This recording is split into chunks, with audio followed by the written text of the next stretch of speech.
आपकी बात आपके साथ। राकेश मोहन त्यागी यूट्यूब चैनल के दद्दा मेरे आज 5 अप्रैल के जो नए सायकालीन अंक में आप सभी को मेरी राम राम।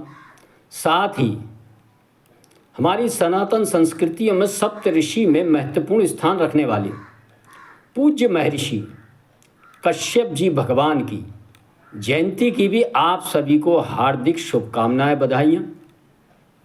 तथा आज मैं आप सबको इन बधाइयों के बीच खास तौर से आंवला विधानसभा बरेली जिले के अंदर सप्तऋषि में प्रमुख स्थान रखने वाले हम सबके प्रेरणा स्रोत, इस दुनिया को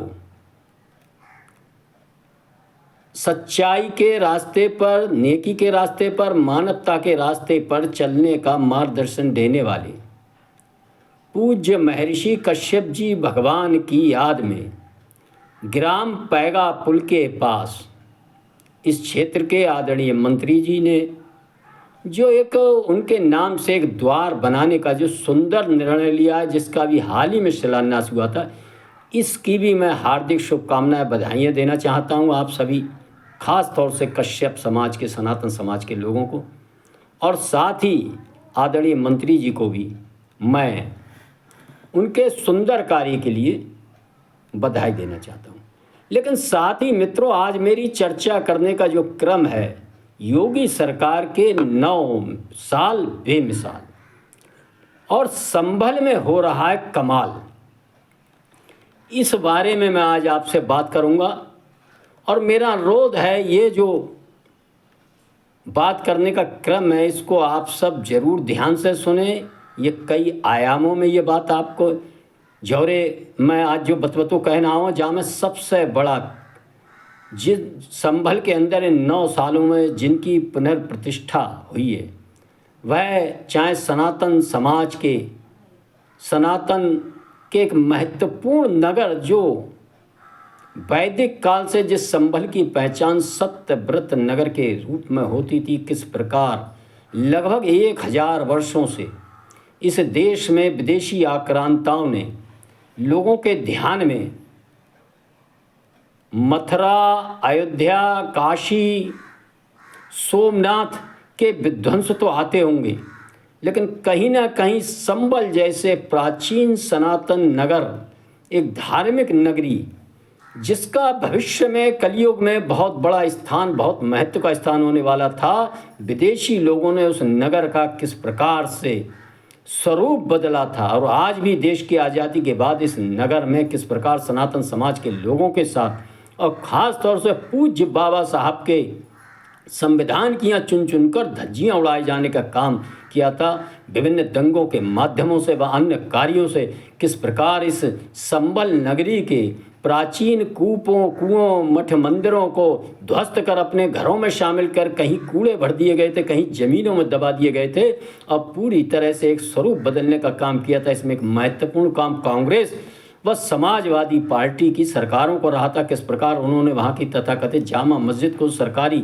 अधिकारियों, सरकारी विभागों के अंतर्गत थी, किस प्रकार एक तरफा निर्णय लेकर बिना किसी सरकारी निर्णय के केवल और केवल संख्या बल के आधार पर इस देश के कुछ विभिन्न स्थानों पर संविधान से ऊपर शरिया कानून लाने की मंशा रखने वाले लोगों के हाथ में सौंप दिया था।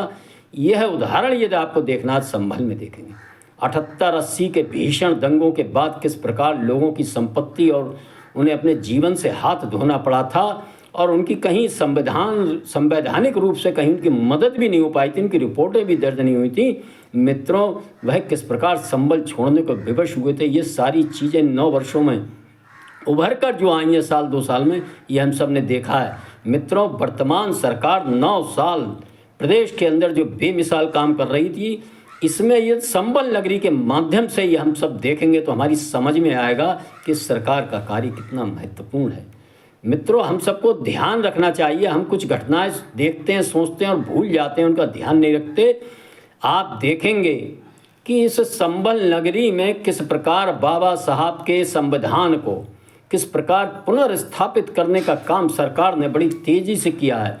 और जो अपनी संख्या बल के आधार पर वहाँ कानून को दबाए रखने का, वहाँ के शासन प्रशासन पर अपनी हुकूमत चलाने का, और किस प्रकार वहाँ के सनातनी समाज को एक द्वैम दर्जे का नागरिक के रूप में जीवन जीने को अवशिप्त करते थे, वह किस प्रकार धीरे धीरे संविधान के अंतर्गत, कानून के अंतर्गत, बाबा साहब के कानून के अंतर्गत आने को मजबूर हुए हैं। और धीरे धीरे उसी संभल का प्राचीन गौरव जो दबाया गया था, जिसको कुचला गया था, जिसको उजाड़ा गया था, वर्तमान सरकार, योगी सरकार, इन 9 वर्ष में किस प्रकार संभल के अंदर से वह कुएं, वह मठ मंदिर, वह सारे निकल कर आ रहे हैं।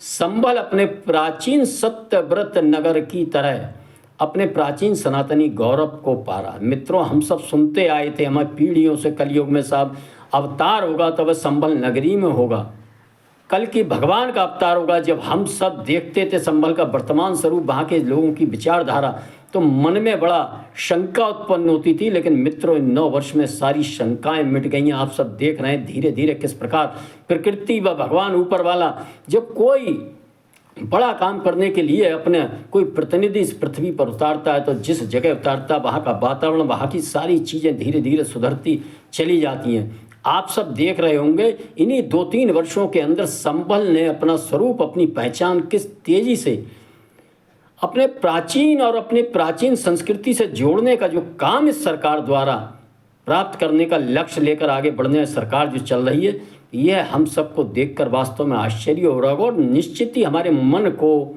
हमारा दद्दा, हमारे हृदय में जो जरूर अब आ रही हो कि वास्तव में सही कही हमारे बड़े बूढ़न ने, भैया कल की भगवान को अवतार होएगा और बाकी ताई प्लेटफार्म तैयार होएगा। मित्रों, आज मैं जो चर्चा कर रहा हूँ उसका क्रम भी इसी से संबंधित है। मित्रों, मैंने इन अंकों के माध्यम से संभल के संबंध में 2-3 वीडियो पिछले वर्ष भी बनाए थे। मेरा अनुरोध है जिन लोगों ने नहीं सुने वे जरूर सुने, संभल और बाबा साहब के कानून के संबंध में। मित्रों, अभी अभी हाल फिलहाल में योगी सरकार ने 300 करोड़ रुपए देकर संभल की जो पहचान, प्राचीन पहचान थी, उसको उभारने का निर्णय लिया। संभल में आधारभूत ढांचा मजबूत करने का निर्णय लिया। लेकिन सबसे बड़ा निर्णय इसने कि संभल की प्राचीन सनातन संस्कृति का स्वरूप उभर कर आए, बाहर से तीर्थयात्री इस संभल नगरी के उस गौरव को देखने आए और संभल नगरी की परिक्रमा, धार्मिक एक परिक्रमा पथ यात्रा मार्ग भी बनाने का निर्णय लिया। इस 300 करोड़ की एक बड़ी मात्रा से ये सारे काम होंगे। वहाँ नागरिक सुविधाओं बनाई जाएंगी और तीर्थयात्री आकर संभल के प्राचीन कुओं, प्राचीन मंदिरों, मठों का दर्शन करेंगे, पुण्य का लाभ उठाएंगे और इस नगरी की जब परिक्रमा करेंगे और यह जो 300 करोड़ रुपया जब खर्च होगा, तो आप देखेंगे संभल किस प्रकार सत्यव्रत नगर की अपनी प्राचीन पहचान को उभारता हुआ नजर आएगा। मित्रों, आज के इस अंक में मैं अपनी वाणी को विराम देने से पहले मेरा अनुरोध है मित्रों कि 9 साल काम बेमिसाल हम अपने जहाँ जिस गांव में रहते उस गांव में देखेंगे तो हमको बहुत से परिवर्तन नजर आएंगे।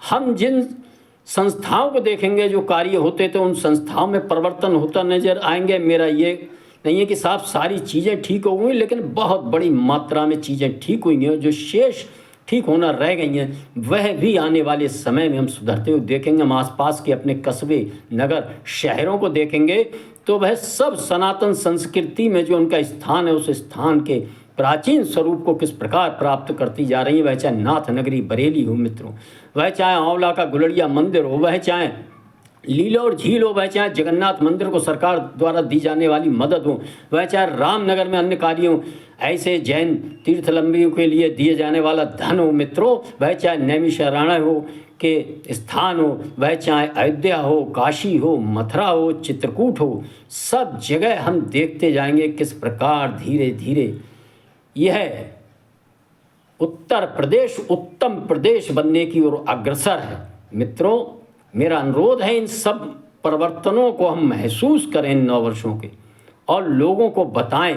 मेरा अनुरोध है यदि मेरे ये अंक आपको सुंदर सही लगते हैं, हम सब देखेंगे किस प्रकार हमने सप्त ऋषियों के जो हमको मार्ग दिखाया तो उस मार्ग पर वर्तमान सरकार लगातार चलती। आप देखेंगे पूज्य महर्षि वाल्मीकि जी के नाम का अयोध्या में किस प्रकार से सम्मान बढ़ा है। इस प्रकार विभिन्न ऋषियों, मुनियों, हमारे बुजुर्गों से जुड़ी धरती और स्थानों का महत्व वर्तमान सरकार धीरे धीरे 9 वर्षों में अपने बेमिसाल काम से बढ़ाती जा रही है। यह कमाल जब हम संबल में होते हुए देखेंगे तो इसका आपको अलग ही एक दृष्टिकोण नज़र आएगा।